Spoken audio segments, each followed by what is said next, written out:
বড় ডিগ্রি নিয়েছেন তিনি, কিডনির অনেক বড় ডাক্তার, চোখের অনেক বড় ডাক্তার, লিভারের অনেক বড় ডাক্তার।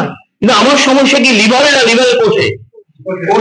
আমার সমস্যা কিডনি না কিডনির কোষে? আমার সমস্যা হার্টে নয়, হার্টের কোষে। আসলে বলুন তো দেখি, আমরা কি চিকিৎসাটা পাচ্ছি? না। আমরা যে চিকিৎসা পাচ্ছি না, এটার প্রমাণও কিন্তু আমাদের হাতে। এই যে এত আধুনিক ডাক্তার, এত আধুনিক হাসপাতাল, এত আধুনিক চিকিৎসা পদ্ধতি, পরিসংখ্যান বলছে মানুষ ভয়াবহ জটিল রোগে আক্রান্ত। উত্তর কিন্তু আমাদের হাতে। সমস্যা কোথায়? কোষের চিকিৎসার দায়িত্ব ডাক্তারের হাতে দেয়া হয়নি, এমন সব ডাক্তারের জানেন, তারাও এটা জানেন। তাহলে বুঝতে তো পারছেন, ভবিষ্যতে চিকিৎসা পদ্ধতি আরো আধুনিক হবে। আমরা যেটা দাবি করি আরো চিকিৎসা পদ্ধতি আধুনিক হতো, হ্যাঁ চিকিৎসা পদ্ধতি আরো আধুনিক হবে, বাট আপনি সুস্থ থাকতে পারবেন না। মেসেজ কি ক্লিয়ার? আপনি সুস্থ থাকতে পারবেন না, কারণ মূল জায়গায় চিকিৎসার দায়িত্ব ডাক্তারের হাতে দেওয়া হয়নি, এই দায়িত্বটা প্রকৃতির হাতে রাখা হয়েছে। বুঝতে তো পারছেন? আজকে কেন এই সেন্টারে এসেছেন? এটি কি কোনো ন্যাচারাল সেন্টার নাকি ড্রাগ সেন্টার? কথা বলেন না কেন? বুঝতে পারছেন কোথায় এসেছেন? পারফেক্ট জায়গায় এসেছেন। জোরে একটা হাততালি চাই, সঠিক জায়গায় এসেছিলাম। আমরা কোথায় যাই? সবাই ডাক্তারের কাছে যাই বসে থাকি, লাইন ধরে বসে থাকি। সমাধান সেখানে হবে না। আমি দায়িত্ব নিয়ে বলছি, কোনোদিন সমাধান হবে না। আপনাকে সুস্থ থাকতে গেলে প্রকৃতির কাছে আসতে হবে। Message clear? তাহলে আসুন আমরা একটু দেখি যে যে রোগের হন না কেন, হার্টের, কিডনি, লিভার, অনেকে অনেক সমস্যা নিয়ে আছে। আমরা একটু দেখি আমরা রোগী হলাম কিভাবে। আমরা কিন্তু হঠাৎ করে রোগী হই নাই, আমরা ধীরে ধীরে রোগী হয়েছি। আমাদের প্রথম অসুস্থতা কিরকম ছিল? শরীরটা কেন যেন একটু ম্যাজমেজ করে, কি কথা ঠিক আছে কিনা? শরীরটা কেন যেন একটু ভার করে। সকলে মিলে কি বলবো? তাড়াতাড়ি ডাক্তার দেখাও, দেরি করো না, দেরি করলে রোগটা বেড়ে যাবে।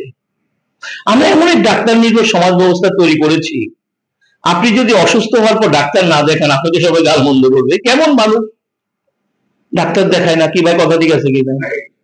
আপনার বাচ্চা একটা হাসি যদি দেয়, স্বামীর সে ঝগড়া শুরু হয়, তুমি বাচ্চা থেকে এখনো ডাক্তার দেখাও নাই। অর্থাৎ খুব পরিকল্পিত ভাবে ডাক্তার নির্ভর একটা সমাজ ব্যবস্থা তৈরি করা হয়েছে। এর পেছনে একটি কারণ ওই $1 বিলিয়ন বিজনেসকে ইম্পোর্ট দেওয়া। আমি কথাটা বুঝাতে পেরেছি? কারণ বিজনেসটা ঠিক রাখতে গেলে ইনপুটটা দিতে হবে। তো ভালো কথা, আমরা তো ডাক্তার দেখাবো, আমরা তো ডাক্তারের বিরুদ্ধে নয়, আমরা ডাক্তার দেখাবো। এরপর কি হলো আমরা একটু জানবো। আপনি যখন ডাক্তার দেখালেন, ডাক্তার সে বেশ কিছু টেস্ট করালেন, রাইট? কি করালেন? কিছু টেস্ট করে আপনাকে বললেন একটু সুগার বেড়েছে, কি ভাই কথা ঠিক আছে কিনা? একটু প্রেশার বেড়েছে, একটু ক্রিয়াটিনিন বেড়েছে, সব কি ছিল? সবকিছু একটু একটু ছিল। ডাক্তার সাহেব আপনাকে সতর্ক করে দিয়ে বললেন আর বাড়তে দেয়া যাবে না। এই বলে তিনি আপনাকে তার প্রেসক্রিপশনে কিছু একটা জিনিস লিখে দিলেন, যেটাকে আমরা রোগীরা বলি তিনি কিছু মেডিসিন খেতে দিয়েছেন, রাইট? এবং দেখে দেখে বললেন চলবে। আজকে ভালো করে শুনে রাখুন, ডাক্তাররা কখনো রোগীকে মেডিসিন খেতে দেন না, তিনি খেতে দেন ড্রাগস। আমি কথা বুঝাতে পেরেছি? আমরা কি বলেছি এবং ডাক্তার কি বলেছে? যে আমি আপনাকে কিছু মেডিসিন খেতে দিলাম, সেগুলো চলবে। ড্রাগ এবং মেডিসিন এক জিনিস নয়। ছোট্ট যে পার্থক্য, ড্রাগ মানুষের তৈরি, ল্যাবে বসে বিজ্ঞানীরা এই ড্রাগ তৈরি করেছে। মেডিসিন প্রকৃতির তৈরি, মেডিসিন কখনো মানুষ বানাতে পারে না। ড্রাগের কোনো রোগ নিরাময় ক্ষমতা নেই, মেডিসিনের রোগ নিরাময় ক্ষমতা আছে। তাহলে ডাক্তার সাহেব আমাকে কি খেতে দিলেন ভাই?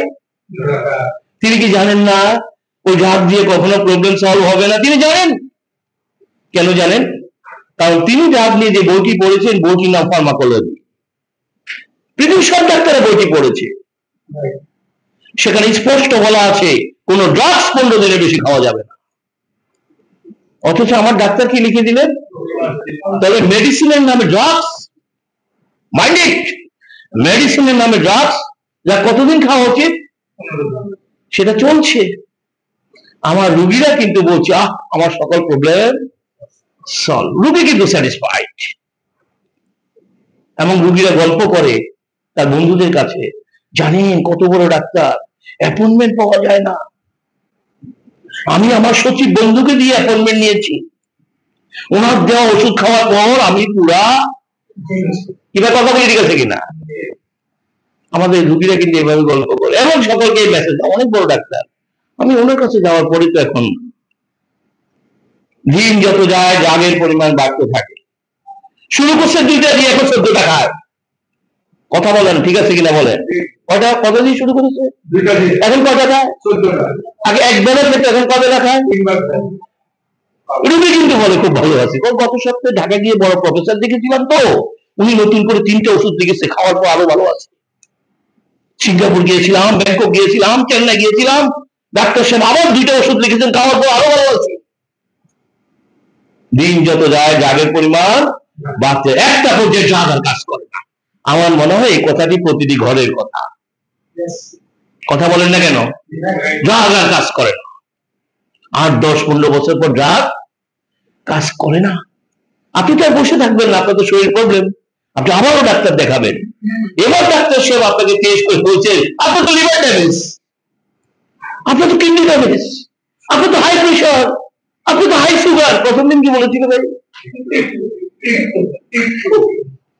প্রথম দিন বলেছিল একটু একটু, 10 বছর পরে কি বলছে? নাই। কেন বলো? কেন আমার রুগীরা বুঝতে পারলো না তার বডিতে কি চলছে? সে তো যতবারই জিজ্ঞেস করেছে, না ভালো আছে, কিন্তু এখন সে ভালো নেই। শুধু ভালো নেই বললে ভুল হবে, সে যা যা অবস্থা। কেন এরকম হলো? কেন রুগী জানতে পারেনি তার বডিতে কি চলছে? সেই উত্তরও আমাদের হাতে। আসুন আমরা উত্তরটা জানবো। আমাদের